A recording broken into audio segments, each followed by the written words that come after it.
Okay, so I had several people reach out and comment and message me about a tutorial for this prop. So I'm going to show you what I did. And before I get into that, I want to explain why we did what we did.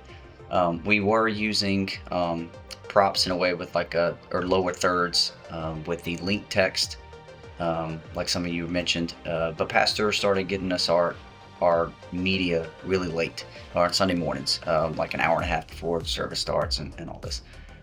And so going in and using like slide notes or even just typing it into ProPresenter and all that just became a hassle because we have a lot of tech, and it wasn't logistical for us to do that. So he just gets his JPEGs. It's just an image with the text on it, or images, or whatever he's got. So we needed a way to just not have to do anything, just fire a certain thing to show it. Just something that was really quick and easy to do, easy for volunteers to understand, and that there's no work other than loading in the slides or images, whatever, and done. Like, that's it. So that's why we got away from the lower thirds, any kind of linked text or anything, and we just made a prop. So if I go into our looks, just to show you how this looks like. So for the live stream during the sermon, this is for during the sermon. We have props enabled, obviously, for the live stream. These two don't matter. These don't come from this computer. They come from a different computer. So these are accurate, but it's not going to do anything for us here. We keep props active on the live stream. Slide is just how we get our logo in the top right. We just have a template to where the logo shows for every slide that we're on. And of course, video input. So that's how that is set up. And if we go to our props, I'll show you how I created this. So this is it. I just created a background. I just did this in Photoshop. It's just something with some textures on it, just so it's not a solid color or anything like that. Loaded that in here in the bottom left. You'll see this down here. I loaded that in. Then I created these squares of,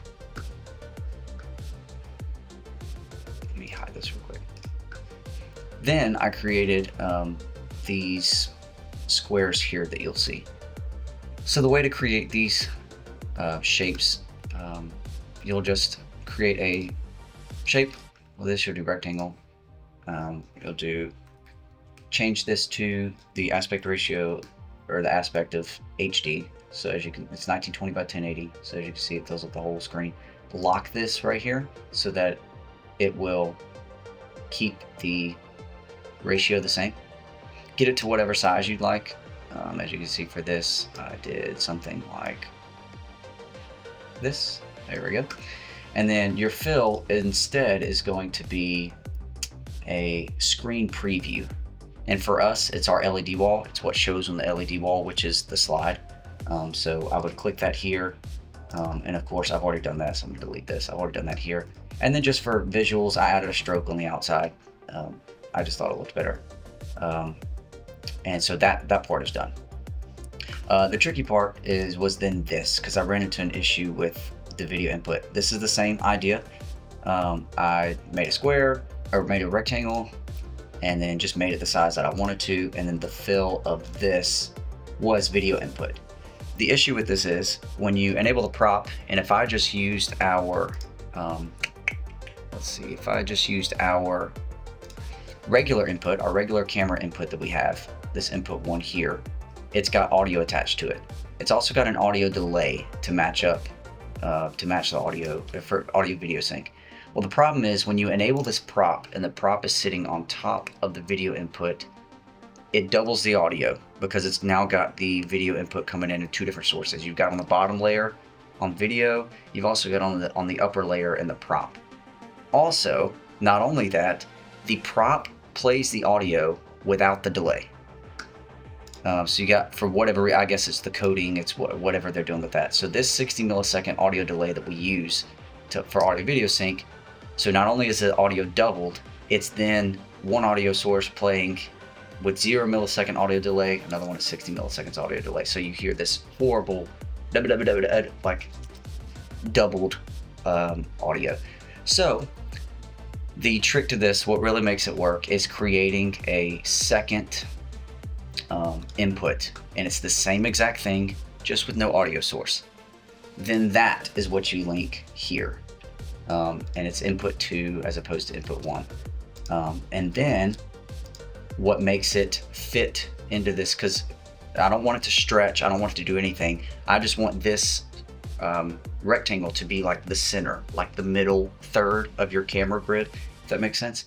And you do that by scale to fill, and what that's going to do is just fill it in into the square, but it's not going to stretch it, it's not going to leave any black space or anything like that. And that's the scale to fill there.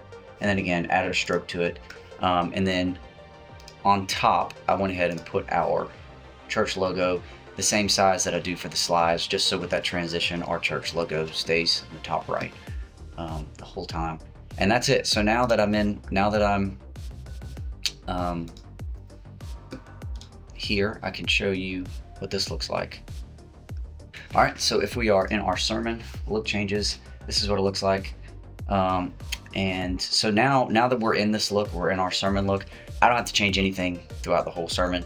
We just click slide like so, and then just have our volunteer enable the prop, and it works such as that. We added dissolve down here.